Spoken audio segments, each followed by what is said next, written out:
Me da muchísimo gusto tener a Ivette González Petkovi con nosotros, la doctora Ivette, abogada, política también, ¿no? Ha sido candidata y es independiente y lo defiende mucho, ¿verdad? Sin duda. Qué gusto. Y también a nuestro amigo Julio Schilling, pues que es además de republicano, es un académico que maneja los términos filosóficos, eso es importante porque siempre he estado yo con esa discusión de que detrás de cada discusión hay una filosofía. Claro, hay una filosofía a defender. Y el tema que tenemos hoy es, en ese sentido, súper filosófico, ¿no? Que es que si vale o no la pena tener un sistema nacional de educación y si lo que está a punto de firmar el presidente Trump, todo indica que es así, vale o no la pena. Yo quisiera, antes de poner pues algunos de los comentarios, preguntarle, por supuesto, a Ivette.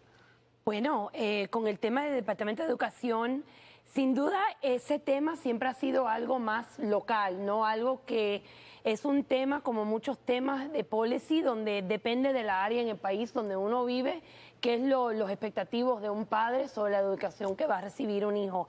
Y pienso que con el doble sistema que hemos tenido, el sistema federal, pero también cae dentro del sistema estatal y, sin embargo, el sistema local. Para mí me parece que ese sistema tiene mucho más sentido que totalmente abandonar el sistema federal y dejar que los estados y las comunidades locales dileen con la educación. ¿Por qué? Porque yo veo que el sistema federal tiene la oportunidad de sobremirar los avances y el país entero, cómo está avanzando en la educación, tiene ese poder. Y bueno, hay muchos estudios que los Estados Unidos está muy por detrás en comparación a estudiantes de otros países y pues me parece un momento que sería un riesgo inmenso simplemente decir vamos a terminar con esto y dejar que los estados y los gobiernos locales dileen con eso. Mira, precisamente por lo que Ivette menciona del el declive en la calidad de la educación, toda la evidencia empírica apunta a que precisamente a raíz de que se ha federalizado la educación, ha declinado la calidad de la educación. Cuando se dice eliminar el Departamento de Educación, no estamos hablando de desmantelarlo, porque creo que para eliminarlo necesitarías el Congreso, porque fue instituido en 1979 por una aprobación congresional. Claro, pero a donde quiero llegar es que el principio, o sea, y esto es muy importante comprender que este país funcionó bien y precisamente tenía el nivel de educación muy superior, uno de los más elevados en términos cualitativos, cuando se dejaba a nivel local. O sea, la idea de tener una junta de educación local que sean el Departamento de Educación estatal de cada estado es más cercano a las personas que están afectadas, produce mejores rendimientos. Yo creo que la inquietud, por ejemplo, que menciona Ivette, hay leyes de derechos civiles, leyes federales que pudieran cubrir si de pronto hay una violación, se le está negando entrada a determinada persona a un colegio público, que pudieran acatar esa inquietud. Pero ha quedado demostrado que antes de federalizarse la educación nacional, las personas aprendían muchísimo más porque los padres están más involucrados, tienen un papel más, los legisladores estatales que responden de una manera más directa a los votantes del Estado, por ejemplo, el tema de vales escolares. O sea, no hay esa interferencia federal de querer imponer una política monolítica, sobre todo en un país tan grande como los Estados Unidos, que sin lugar a dudas tienen precisamente la libertad de personas mudarse. Esto lo estamos viendo, que están huyendo de California para otros estados, buscando una mejor calidad de vida. A ver, es curioso esto porque yo decía que desmantelar, porque al parecer hacerlo, o sea, eliminarlo por completo tendría que tener la aprobación del 60% del Senado, del Congreso entero. Pero me llamó la atención que en el programa de radio, cuando abrí el micrófono, los que protestaron fueron varios republicanos que dijeron que ellos le parecía peligroso entregarle a distritos escolares o a estados demócratas darle luz verde para que adoctrinen, ¿no? Entonces, pero de cierta manera es así en este momento. O sea, el Departamento Educativo al nivel federal no necesariamente se involucra en los distritos locales. Sí, hay ciertos requisitos, hay policies, etcétera, pero, o sea, mi entendimiento, y quizás yo soy de la Florida, he vivido mi vida entero y cada estado tiene su propio sistema y sus diferencias, pero pienso que a lo mejor la audiencia está mezclando un poco, no está entendiendo actualmente cómo trabaja en este momento y quizás cómo sería diferente debajo de este concepto. Ahora, yo entiendo el peligro en nuestros países, ¿no? En América Latina, donde hay un sistema educativo nacional, a nivel nacional se determinan incluso las asignaturas que son obligatorias y sirve para formar, ellos le dicen formar, otros dicen adoctrinar a los niños. Pero la ausencia de un sistema nacional total, ¿no piensas tú que tendría el peligro de que un país necesita valores en los que encontrarse, en los que todos nos sintamos representados? Si de repente hay un sistema escolar que decide no rendir homenaje a la bandera, el himno, la historia, o que tiene una historia distinta a la que se cuenta en California, a la que se cuenta en la Florida, de repente se atomiza el país y no tenemos una cohesión. Bueno, ese peligro no está ahí. Es un punto válido, sin embargo, eso se puede remediar teniendo determinadas leyes que requieren, por ejemplo, la educación cívica. Porque si vivimos en una república es importante tener una ciudadanía que entienda el sistema democrático, cómo funciona. Ya esto no es propaganda. No, o sea, había en Cuba antes esa asignatura, se llamaba educación cívica precisamente. Correcto. Y eso es importante. O sea, si el sistema democrático requiere de una ciudadanía virtuosa, para lograr eso tiene que haber determinados denominadores en común. Yo creo que hasta ahí está bien y eso se puede remediar por leyes. Pero el problema, porque mencionaste alguna objeción de algunos republicanos, yo también lo he escuchado, pero el problema de eso es que si entonces tienes un gobierno en Washington que tiene otra visión contraria, una visión antiamericana, ya que estamos hablando en contexto estadounidense, no conviene. O sea, recuérdate, mira, tanto en las regulaciones draconianas, ¿no, verdad?, y severas durante la pandemia, como la campaña de persecución que vivimos los últimos 4 años, gracias a Dios que los Estados Unidos tienen un sistema federal donde los estados pudieron rescatar su espacio. Por ejemplo, la Florida atravesó el coronavirus muy diferente a otros estados. Eso es el sistema federal funcionando a favor. Estoy en acuerdo con eso y creo que es importante que el público entienda lo siguiente. De la manera que nuestro país está estructurado, existe el sistema federal, pero también existe el sistema estatal. La gran mayoría de las enseñanzas que suceden en nuestras comunidades hoy en día están reguladas por el Estado, no por el sistema federal. El sistema federal no le está diciendo, la Florida tiene su propio departamento de educación y de ahí vienen los mandates de qué tienen que hacer. Entonces los gobiernos locales ajustan a los mandates que ponen el gobierno estatal. Lo que yo creo aquí, el riesgo donde existe es que no va a existir la habilidad de monitorear el país entero, cómo está avanzando, cómo estamos enseñándonos a nuestros hijos. Pero hay estándares que se pueden tener. Y va a depender que los estados constantemente se comuniquen, pero los estados no van a tener motivo por cual importarse qué está pasando en Michigan o California, pero el sistema federal tiene la posibilidad de ser como una sombrilla, sobre todo, y decir, mira, los scores, los exámenes en la Florida son mucho más fuertes de los resultados que estamos viendo en California, y poder pasar leyes y policies y enfrentar ese problema. Y además de eso, también el sistema de las universidades, de financial aid, la oportunidad de conseguir educación por encima, mucho de eso. Pero el problema Vamos, de eso. tengo que irme a una pausa. Cuando regresemos, le pongo dos temas más sobre la mesa, porque eso da para más discusión. Hay un grupo libertario que cree que ni siquiera debe haber escuelas públicas. Incluso hay otro que cree que ni siquiera debe haber escuelas, ¿no? Vamos a llegar ahí a... Bueno, vamos a ver en la historia. Bueno, cada punto tiene su Está interesante, oportunidad. está interesante. Exacto. Y también preguntarles a ustedes si fue censura o disciplina la expulsión del congresista demócrata de Texas, Al Green, durante el discurso de Trump y lo que pasó hoy en el Congreso. Ya volvemos.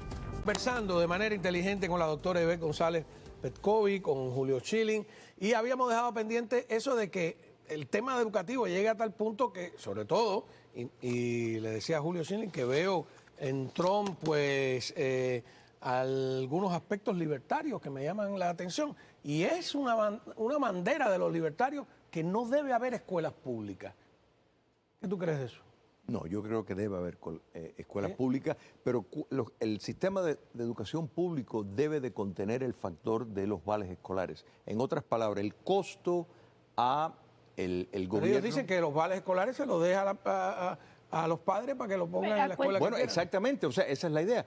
Esa es la idea, que tú puedas escoger si quieres ir al colegio público que te pertenece o con lo que le cuesta a las autoridades. Si el costo son $10,000 al año por estudiante, que tú tengas ese vale de $10,000 charter, para ¿no? poder ir a un colegio privado, un colegio... Ese es el voucher y lo que es el step up que existe ahora en la Florida, donde si vas a ir, si mandas a tu hijo a una escuela parroquia o religiosa, el gobierno te da dinero. Mira, en todos los parte lugares, del dinero. En todos los lugares que se ha experimentado eso, por ejemplo, en la década de los 90, en Milwaukee, en barrios que estaban muy marginados en cuanto a la calidad de la educación, pusieron planes pilotos de vales escolares y fue un éxito total.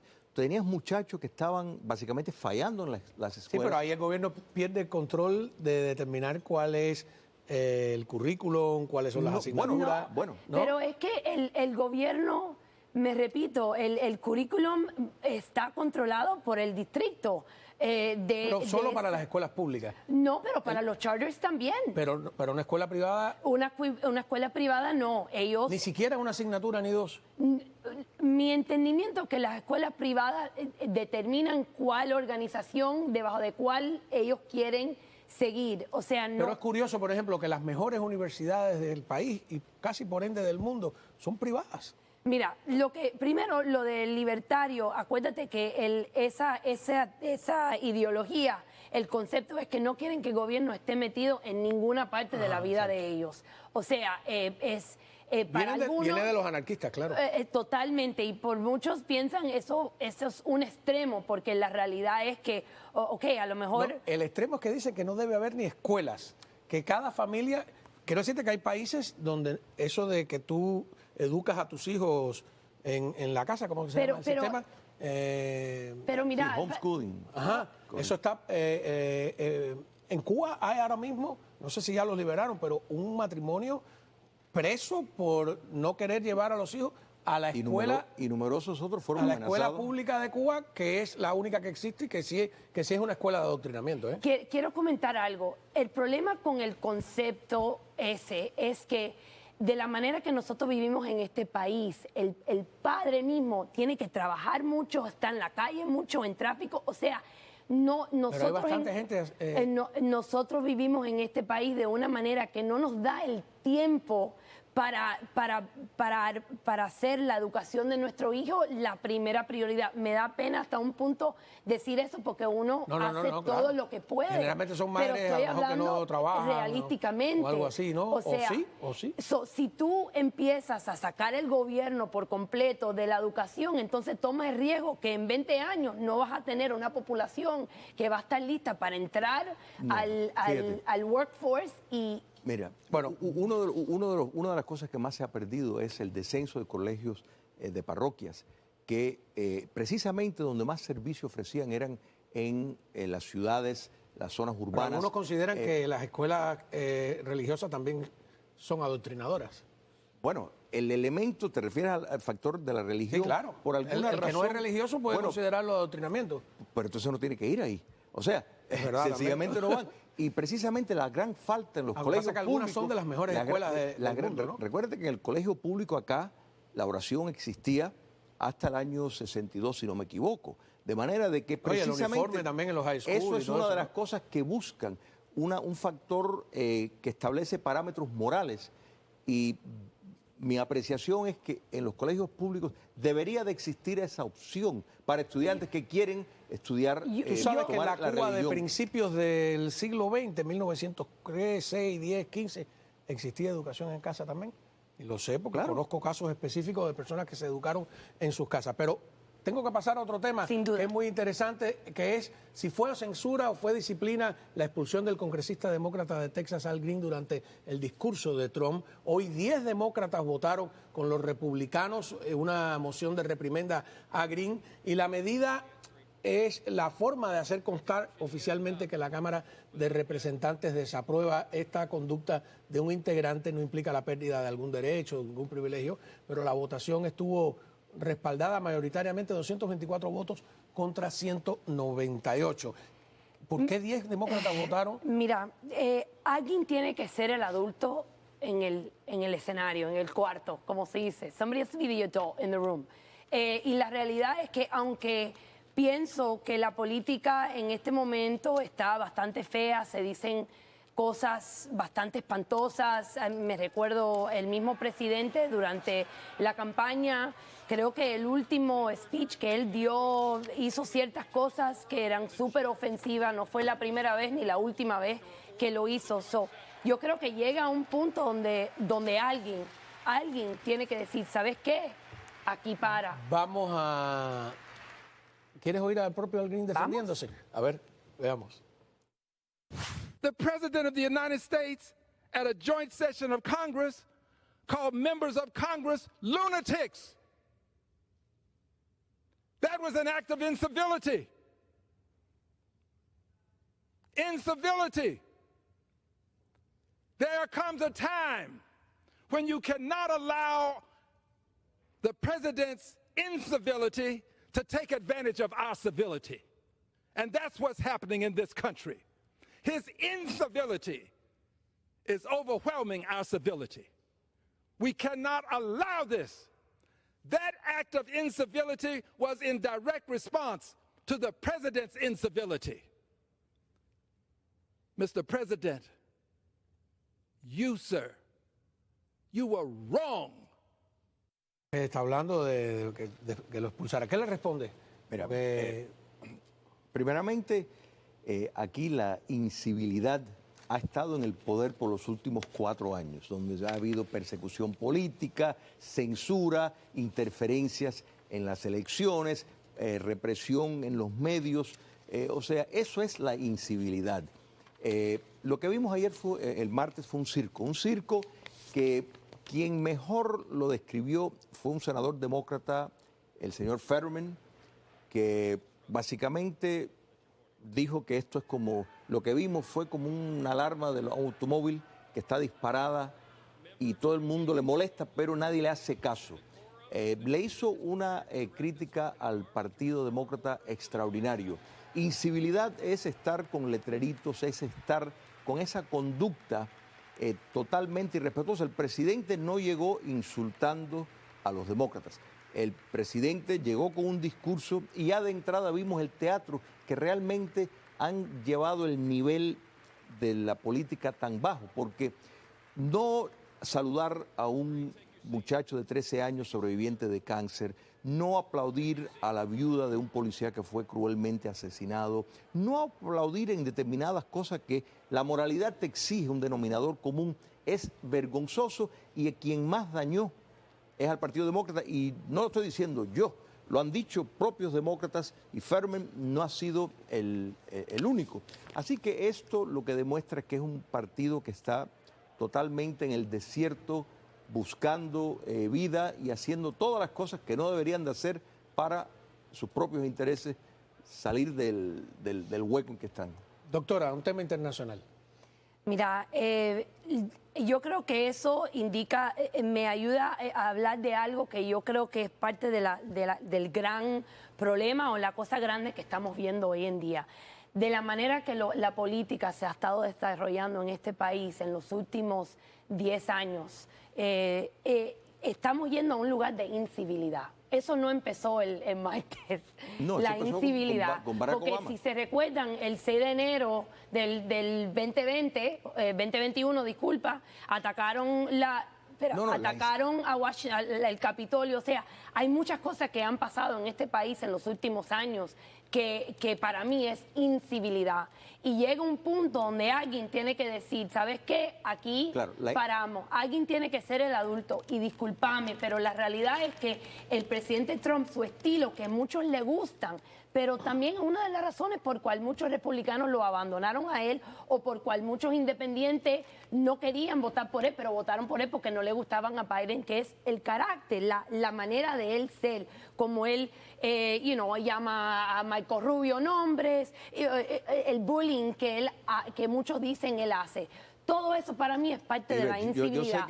Enfocarnos en el punto que hizo este señor. En mi opinión, uno tiene que ser líder, por ejemplo, y no debe de actuar de cierta manera, que él no quiere que los republicanos actúen de esa manera. Pero no está incorrecto lo que él está diciendo. Yo estoy de acuerdo contigo en la incivilidad. El problema es que la incivilidad empezó con Barack Obama. La incivilidad fueron 6 meses de precisamente saqueos avalados por el poder político de los demócratas, incluyendo la vicepresidenta, o sea, las milicias y todo el saqueo, todo el incendio, toda la sublevación neomarxista que vimos en el verano 2020, eso, para ti eso no fue incivil. Si fue incivil, entonces no empezó el 6 de enero, que fue un día, un acto ilegal. Para mí empezó 10 años atrás, lo que hubo dije. 6 meses de sublevación y una tolerancia hacia una delincuencia donde murieron personas, más de 2.000 oficiales de las fuerzas públicas heridos. Entonces, la dimensión no lo puedes. Barack Obama fue el que se encendió la diferencia de los conflictos raciales. Así que la incivilidad comenzó cuando Barack Obama utilizaba agencias federales para reprimir, para censurar, para Tú sabes que hay un dicho auditorar. que siempre dice, el público nunca le gusta ver cómo se hace la salchicha. La quieren comer, pero no quieren ver cómo se arma. La política es mucho así, muchas cosas pasan por detrás. La gente se falta el respeto, se tradicionan, creo que dice... Traicionan. Pero alante del público tenemos que ser líderes. Nos tenemos que comportar de una manera que cuando nuestros hijos nos están mirando como líderes, ellos van a copiar esa civilidad que existe. Y discúlpame, pero en este país eso ha cambiado mucho. ¿Por qué? Podemos discutir eso. Podemos recrear una otra frase y decir que el líder no solo necesita ser decente, sino que también necesita aparentar ser decente. Vamos a una pausa, me disculpa. Y cuando regresemos un poquito de temas internacionales.